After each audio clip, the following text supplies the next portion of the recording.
यह Bible in one year का हिंदी प्रकरण है। 32वां दिन।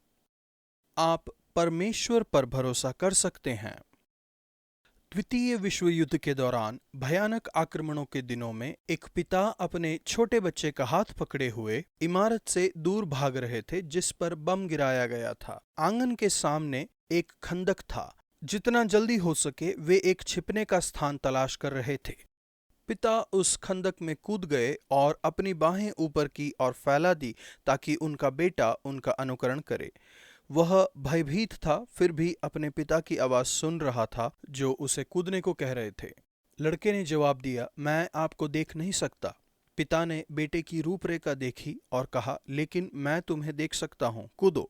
लड़का कूद गया क्योंकि उसे अपने पिता पर भरोसा था। दूसरे शब्दों में, वह उनसे प्रेम करता था, उसने उन पर विश्वास किया था, उसने भरोसा किया था और उसे उन पर विश्वास था। बाइबल में विश्वास मुख्य रूप से अपना भरोसा किसी एक व्यक्ति पर रखना है। इस संदर्भ में यह प्रेम करने जैसा है। सभी प्रेममय संबंधों में भरोसे के कुछ अंश शामिल होते हैं। विश्वास पर विश्वास करना यानी उन पर भरोसा करना है जिससे हमारे बाकी के सभी संबंध परिवर्तित होते हैं। नीति वचन 3 का 21 से 35 तक। प्रभु में निडर रहें।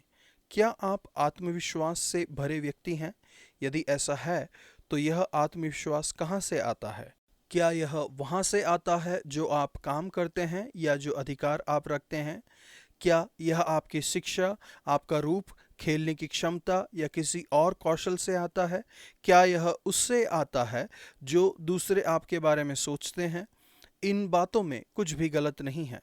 आत्मविश्वास रहे, लेकिन अंत में आपका विश्वास प्रभु की ओर से ही आना चाहिए। ऐसा संभव हो सकता है कि आपके पास इनमें से कोई भी वस्तु न हो, मगर फिर भी आपका आत्मविश्वास बना रह सकता है। नीतिवचन के लेखक कहते हैं, प्रभु तेरा विश्वास बना रहेगा। आपके विश्वास का विषय एक व्यक्ति है जो प्रभु हैं, जिन पर आप सभी बातों के लिए पूर्ण रूप से भरोसा कर सकते हैं। यह आत्मविश्वास, भरोसा आपके जीवन के तरीके को बदल देगा। यह आपको देगा, नंबर 1, बुद्धि। मूर्ख आत्मविश्वासी होता है, लेकिन जो प्रभु में विश्वास रखता है वह बुद्धिमान होता है। खरी बुद्धि और विवेक की रक्षा कर, तब इनसे तुझे जीवन मिलेगा। बुद्धि, खरा न्याय और विवेक परमेश्वर के साथ घनिष्ठता से चलने से आते हैं। नंबर 2, शांति। यदि आप में शांति नहीं है तो काम की सफलता में धन और प्रसिद्धता का कोई मूल्य नहीं है। शांति परमेश्वर के साथ सही संबंध बनाए रखने से आती है। शुद्ध विवेक जैसा नरम कोई तकिया नहीं है। जब तू लेटेगा तब भय न खाएगा, जब तू लेटेगा तब सुख की नींद आएगी। अचानक आने वाले भय से न डरना। चाहे कुछ भी हो जाए, आपको डरने की जरूरत नहीं है।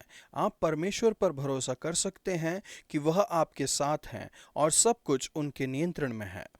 नंबर 3, भलाई। जिनका भला करना चाहिए, यदि तुझ में शक्ति रहे तो उनका भला करने से न रुकना। भलाई करने के हर एक अवसर को जाने मत दीजिए। यदि किसी की सहायता करने के लिए आपकी क्षमता है तो इसमें देरी ना करें। नंबर 4, प्रेम। यदि तेरे पास देने को कुछ हो तो अपने पड़ोसी से न कहना कि जा कल फिर आना, कल मैं तुझे दूंगा। नंबर 5, घनिष्ठता। प्रभु अपना भेद सीधे लोगों पर खोलते हैं।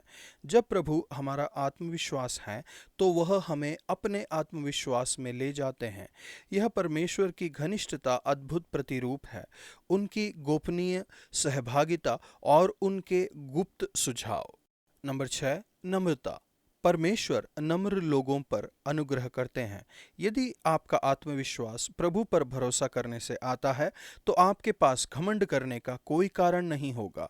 परमेश्वर आपको अनुग्रह देने, आशीष देने और सम्मान देने का वायदा करते हैं। प्रभु, विश्वास का जीवन जीने के लिए मेरी सहायता कीजिए। आपके साथ घनिष्ठता से चलने और अपना भरोसा और विश्वास आप पर रखने के लिए मेरी सहायता कीजिए। नया नियम, मत्ती 21 का 18 से 32 तक। यीशु पर विश्वास करें। यीशु कहते हैं, यदि तुम विश्वास करो और संदेह न करो तो यह हो जाएगा। यहाँ उत्तर है विश्वास करो, विश्वास करो, विश्वास करो। यह वह शब्द है जो तीन पक्षों को एक साथ पकड़े हुए है, अन्यथा वे एक दूसरे के प्रकट रूप से भिन्न हैं। नंबर 1, अपने विश्वास का पोषण करें और आपका संदेह भूखा मर जाएगा।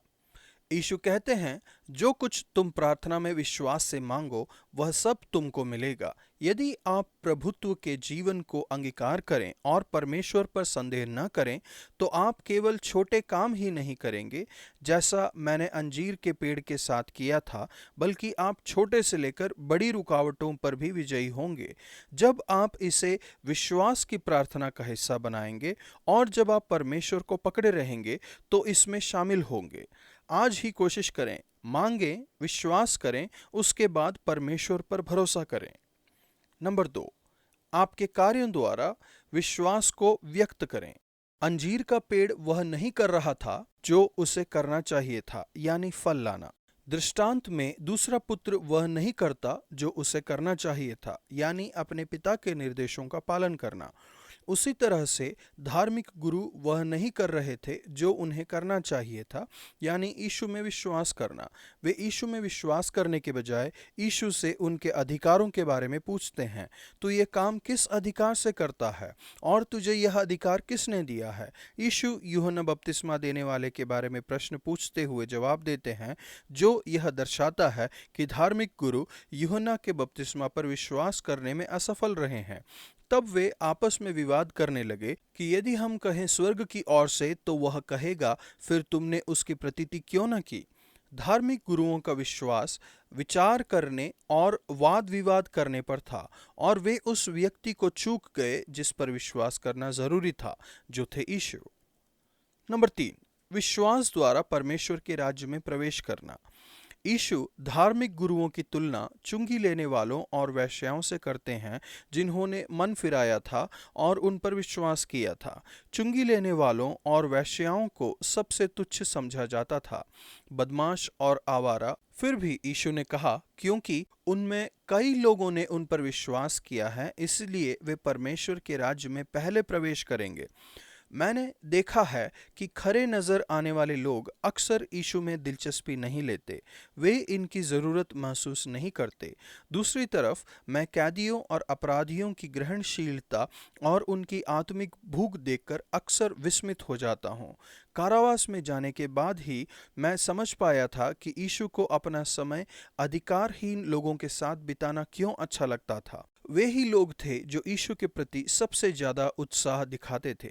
यह बड़े प्रोत्साहन की बात है कि भले ही अतीत दुराचार से भरा हो और आपके किसी भी विचार या शब्द या कार्य ने आपको परमेश्वर के राज्य में प्रवेश करने में मदद नहीं की हो, पर कुछ भी आशा से परे नहीं है। दृष्टांत के पहले पुत्र के समान आपको सिर्फ अपना हृदय और मन बदलने और वह करने की जरूरत है जो पिता कहते हैं।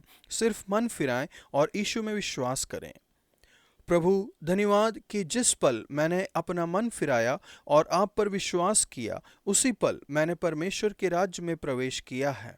आपका धन्यवाद, आपने कहा है कि जो कुछ तुम प्रार्थना में विश्वास से मांगो वह सब तुमको मिलेगा। पुराना नियम अय्यूब 22 का 1 से 24 के 25 तक। जब विश्वास किया जाए तो भरोसा बनाए रखें।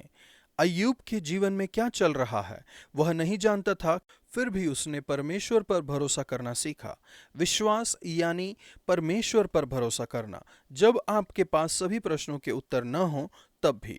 जब हम मुश्किल घड़ी में से गुजरते हैं तब अक्सर विश्वास की परीक्षा होती है। एक बार फिर इस लेखांश में हम अय्यूब और उनके दोस्तों के बीच ध्यान देने योग्य फर्क देखते हैं। एलिपस का भाषण गलत परोक्ष संकेत से भरा हुआ था। इस तरह से अय्यूब को बहुत दुख पहुंचा होगा। एलिपस ने उस पर गलत दोष लगाया था कि उसने कंगालों, भूखों और विधवाओं के साथ बुरा व्यवहार किया था। उसने कहा अय्यूब इसलिए कष्ट में है, सच्चाई से परे कुछ भी नहीं है। एलिपस का सिद्धांत एक तरफा और बेकार था। परमेश्वर से मेल मिलाप कर, तब तुझे शांति मिलेगी और इससे तेरी भलाई होगी। लेकिन जीवन उससे भी ज्यादा पेचीदा है। तुलनात्मक रूप से अय्यूब वर्णन से बाहर और निर्दोष दुख की असली दुनिया से संघर्ष कर रहा था। फिर भी शोक और पीड़ा के बीच वह विश्वास से भरा हुआ था। अय्यूब के जीवन में सब कुछ गलत हुआ था। परमेश्वर कोसों दूर नजर आ रहे थे। भला होता कि मैं जानता कि वह कहाँ मिल सकता है। जैसा कि जॉयस मेयर लिखती हैं, यदि आप जीवन के इस मुकाम में हैं जहां कुछ भी मायने नहीं रखता, तब भी परमेश्वर पर भरोसा कीजिए और खुद से कहिए, अवश्य ही यह परीक्षा होगी। अय्यूब ने कहा, और जब वह मुझे ता लेगा तब मैं सोने के समान निकलूंगा। सोने को बार बार गर्म करके और गंदगी अलग करके तब तक परखा जाता है जब तक कि सुनार का प्रतिबिंब इसमें दिखाई देने नहीं लगता। अपनी भयंकर यातना के बीच में अय्यूब ने परमेश्वर पर भरोसा किया कि वह भलाई के लिए उसका उपयोग करेंगे और वह ज्यादा शुद्ध और पवित्र होकर उभरेगा। किसी तरह से वह परमेश्वर को पकड़े रहा। मेरे पैर उसके मार्गों में स्थिर रहे।